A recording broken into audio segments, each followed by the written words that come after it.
નમસ્કાર દર્શક મિત્રો, IHRTC ન્યૂઝમાં આપનું હાર્દિક સ્વાગત છે. હું છું આપની સાથે સંધ્યા. તો સમાચારની શરૂઆત કરતા પહેલા નજર કરીશું આજના મુખ્ય સમાચાર પર. ઝઘડિયાના 11 જેટલા ગામોમાં અનિયમિતતા વીજ પુરવઠા સામે ગ્રામજનો મેદાનમાં, પાઠવ્યો આવેદન. અંકલેશ્વર હાઈવે ઉપર નકલી પોલીસની કરતૂત સામે આવી. ફરિયાદીની ગાડી ચેક કરવાના બહાને 1 લાખની ચેન લઈ જતા ફરિયાદીએ નોંધાવી ફરિયાદ. ઝઘડિયાના રાજવાડી ગામે હડકાયેલા શ્વાને 13 લોકોને બચકા ભરતા ગ્રામમાં ભય. ગ્રામજનો લાકડીના સપાટા સાથે કરી રહ્યા છે રાત્રિએ જાગરણ. જાડેશ્વરથી સુગલતીનો માર્ગ વરસાદના કારણે બિસ્માર બનતા ટ્રાફિક જામ, વાહનોની લાંબી કતાર. સુરત માંડવી તાલુકાના વીરપોર ગામના નટવર વસાવા મોપેડ ઉપર અંકલેશ્વર તરફ આવી રહ્યા હતા. તે દરમિયાન બોરસડા પાટિયાથી આગળ અંકલેશ્વરની હદમાં CNG પંપ પાસે સવારે 11:15 કલાકે 2 અજાણ્યા ઈસમો બાઇક ઉપર આવ્યા હતા અને તેમનું મોપેડ રોકાવી પોતે પોલીસ હોવાની ઓળખ આપી બંને પોલીસ હોવાનો રૂવાબ છાંટી મોપેડની ડિક્કી ખોલાવી હતી અને આગળ લૂંટ થઈ છે તેથી તમારા દાગીના મોપેડની ડિક્કીમાં મૂકી દો તેમ કહેતા નટવરે સોનાની ચેનને ડિક્કીમાં મૂકી હતી. આ સમયે બંને યુવાનો તેમની નજર ચૂકવી અસલી સોનાની ચેનવાળું પડીકું લઈ તેના બદલે નકલી ચેનનું પડીકું મૂકી ભાગી છૂટ્યા. થોડા સમય પછી નટવરે પડીકું ખોલીને જોતા તેમાંથી સોનાની નકલી ચેન નીકળી હતી. તેમણે પાનોલી પોલીસ સ્ટેશનમાં 1 લાખની ચેનની છેતરપિંડીની ફરિયાદ નોંધાવી હતી. ભરૂચ જિલ્લામાં સૌથી વધુ વાલિયા તાલુકામાં 28 મીમી વરસાદ નોંધાયો હતો. જોકે અંકલેશ્વર, વાગડા, જંબુસરમાં મેઘરાજાની ગેરહાજરી નોંધાઈ હતી. બપોરે 2:30 વાગ્યાના અરસામાં ભરૂચમાં 4 મિલીમીટર વરસાદ નોંધાયો હતો. ફુરજા વિસ્તાર શહેરની વરસાદી કાંસો પણ પાણી એકત્ર થઈ જતા ઘૂંટણસમાં પાણી ભરાયા હતા. ભરૂચમાં માત્ર 4 મિલીમીટર જેટલો જ વરસાદ રાત્રે નોંધાયો હતો, જ્યારે જિલ્લામાં સૌથી વધુ વાલિયા તાલુકામાં 28 મિલીમીટર એટલે કે 1 ઇંચથી વધુ વરસાદ વરસ્યો છે. જ્યારે ઝઘડિયામાં 20 મિલીમીટર, નેત્રંગમાં 13 મિલીમીટર અને હાંસોટમાં 4 અને આમોદમાં માત્ર 1 મિલીમીટર વરસાદ નોંધાયો છે. સતત ભરૂચ શહેર જિલ્લામાં વરસાદી ઝાપટું યથાવત રહેતા ભરૂચના અનેક વિસ્તારોમાં વરસાદી પાણી ભરાયા હતા. ભરૂચ જિલ્લાના ઝઘડિયા તાલુકાના રાજપાડી ગામમાં છેલ્લા 24 કલાકથી એક હડકાયા શ્વાને આતંક મચાવી ગ્રામજનોને ભયમાં નાખી દીધા છે. છેલ્લા 24 કલાક દરમિયાન રાજપાડી નગરના 4 રસ્તા મસ્જિદ વિસ્તારમાં એક હડકાયેલા શ્વાને લોકોને ભયભીત કરી નાખ્યા છે. આ હડકાયેલા શ્વાને છેલ્લા 24 કલાકમાં જ 8 પુરુષો, 3 મહિલાઓ અને 2 નાની બાળકીઓ મળી 13 લોકોને બચકા ભર્યા છે અને ઈજાગ્રસ્તોને સારવારથી ખસેડ્યા છે. આ ઉપરાંત હડકાયેલા શ્વાને કેટલાય લોકોના જાનવરોને પણ બચકા ભર્યા હોવાની માહિતી સામે આવી છે. લખાય છે ત્યાં સુધી 13 જેટલા લોકોને અવિધા સરકારી હોસ્પિટલમાં પ્રાથમિક સારવાર આપવામાં આવી છે અને રસી પણ લેવામાં આવી છે. અત્રે ઉલ્લેખનીય બાબત એ છે કે શ્વાનના ભયથી ગ્રામજનો મોડી રાત્રે ઊંઘી પણ શકતા નથી.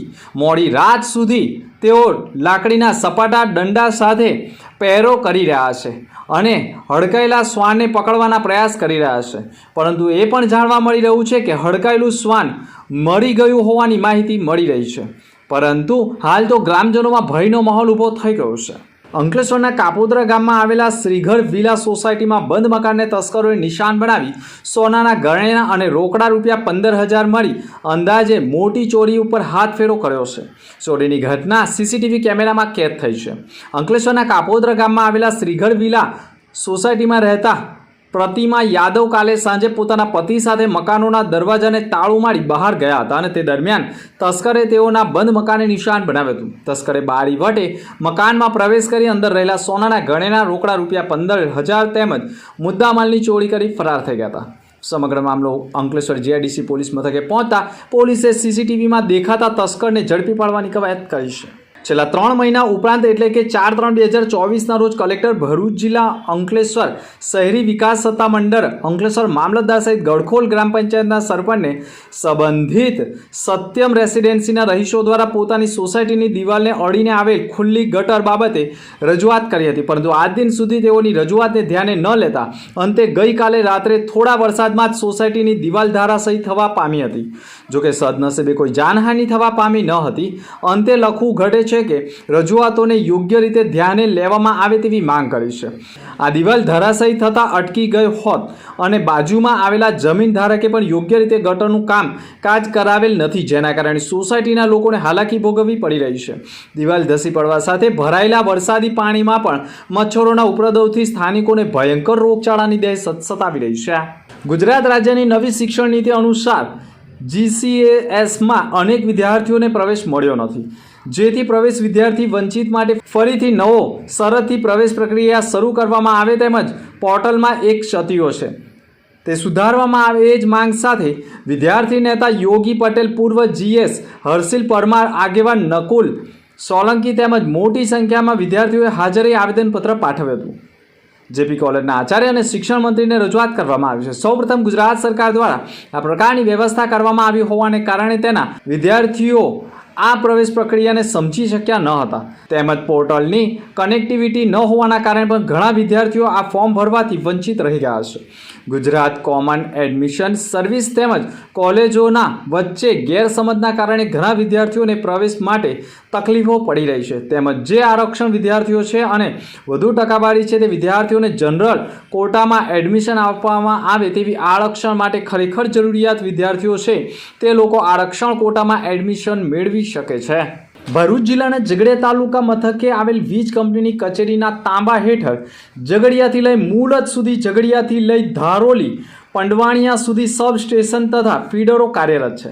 ઝઘડિયા કચેરીની બેદરકારીના કારણે તમામ સબ સ્ટેશન તથા ફીડરોની સમયસર મરામત નહીં થતી હોવાના કારણે વરસાદના સામાન્ય ઝાપટામાં પણ વીજળી કલાકો સુધી ડૂલ થઈ જાય છે, જેના પગલે ઝઘડિયા તાલુકાના ધારોલી સબ સ્ટેશન હેઠળ આવતા આબો, સિયાલી, વાસણા, પંડાલ, નવાગામ, મોડતલાવ, બોરજાઈ, દરિયા તથા કડિયા ડુંગર જેવા ફીડરોમાં પણ જ્યોતિગ્રામ યોજના રહેઠાણ વિસ્તારો સહિત વીજ ગ્રાહકોને ભારે હાલાકી ભોગવવી પડી છે. કંપનીની કચેરી ખાતે આવ્યા હતા અને ઉગ્ર રજૂઆત કરી હતી. નાયબ એન્જિનિયરને પણ ઉગ્ર રજૂઆત કરી છે, જેના પગલે લોકોએ હાલ રજૂઆતના પગલે હાલ તો ફીડરો વહેલી તકે ચાલુ થાય અને કાયમી સમસ્યા હલ થાય તેવી માંગ ઉઠાવી દીધી છે.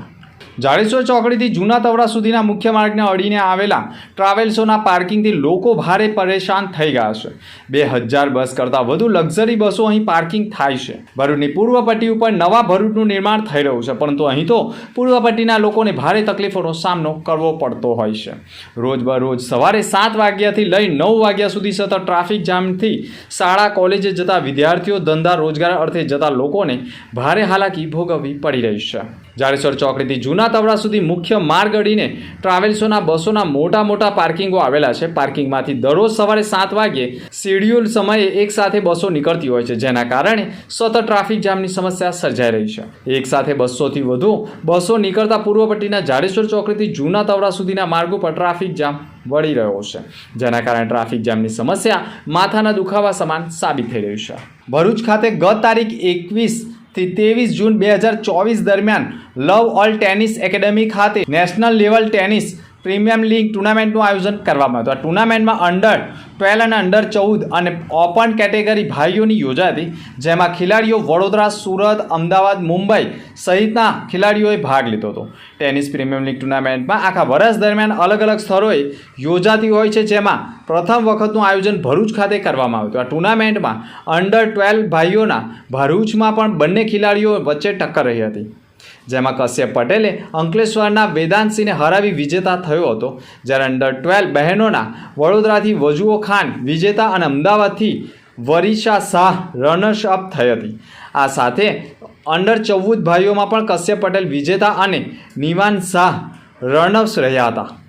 અંડર 14 બહેનમાં પણ વડોદરાની વજુઓ ખાન વિજેતા અને ભરૂચની જીવિકા શાહ રનર્સ થઈ રહી હતી. ઓપન મેન્સ કેટેગરીમાં સુરતના ધ્રેય બારિયા વિજેતા અને ભરૂચના જોયલ ઠક્કર રનઅપ્સ થયા હતા. હાલમાં કશ્યપ પટેલ મેચ જીતીને અંડર 12 કેટેગરીમાં પણ ગુજરાતમાં પ્રથમ નંબર પર છે. આમ કુલ ગુજરાત અને મહારાષ્ટ્રમાંથી 73 ખેલાડીઓએ ભરૂચ ખાતે રમવા આવ્યા હતા. ટેનિસ પ્રીમિયમ લીગ ઓક્ટોબર મહિનામાં તેની આખરી મેચ રમાડી દેશના ટોપ ખેલાડીઓ વચ્ચે મેચ રમાડશે અને ત્યારબાદ તેઓને ભારતના સ્ટાર ખેલાડી લેન્ડર પેસ, સાનિયા મિર્ઝા અને સુમિત નાગલ જેવા ખેલાડીઓ સાથે રમવાનો ચાન્સ મળનાર છે. ટુર્નામેન્ટ ડાયરેક્ટર મહિદીપસિંહ ગોહિલે પણ કહ્યું હતું કે અત્યાર સુધી ભરૂચના ખેલાડીઓને બહાર રમવા જવું પડતું હતું, પરંતુ હવેથી ભરૂચમાં જ રાજ્ય અને રાષ્ટ્રીય કક્ષાની ટુર્નામેન્ટનું આયોજન થશે, જેનાથી ભરૂચના ખેલાડીઓને લાભ થનાર છે. આવનાર સમયમાં અનેક આવી ટુર્નામેન્ટનું આયોજન કરી ભરૂચના ખેલાડીઓ સારું રમી દેશમાં નામ રોશન કરે તેવી શુભકામનાઓ પાઠવી હતી. અંતમાં ફરી એક નજર આજના મુખ્ય સમાચાર પર. ઝઘડિયાના 11 જેટલા ગામોમાં અનિયમિતતા વીજ પુરવઠા સામે ગ્રામજનો મેદાનમાં, પાઠવ્યો આવેદન. અંકલેશ્વર હાઈવે ઉપર નકલી પોલીસની કરતૂત સામે આવી. ફરિયાદીની ગાડી ચેક કરવાના બહાને 1 લાખની ચેન લઈ જતા ફરિયાદીએ નોંધાવી ફરિયાદ. ઝઘડિયાના રાજવાડી ગામે હડકાયેલા શ્વાને 13 લોકોને બચકા ભરતા ગ્રામમાં ભય. ગ્રામજનો લાકડીના સપાટા સાથે કરી રહ્યા છે રાત્રિએ જાગરણ.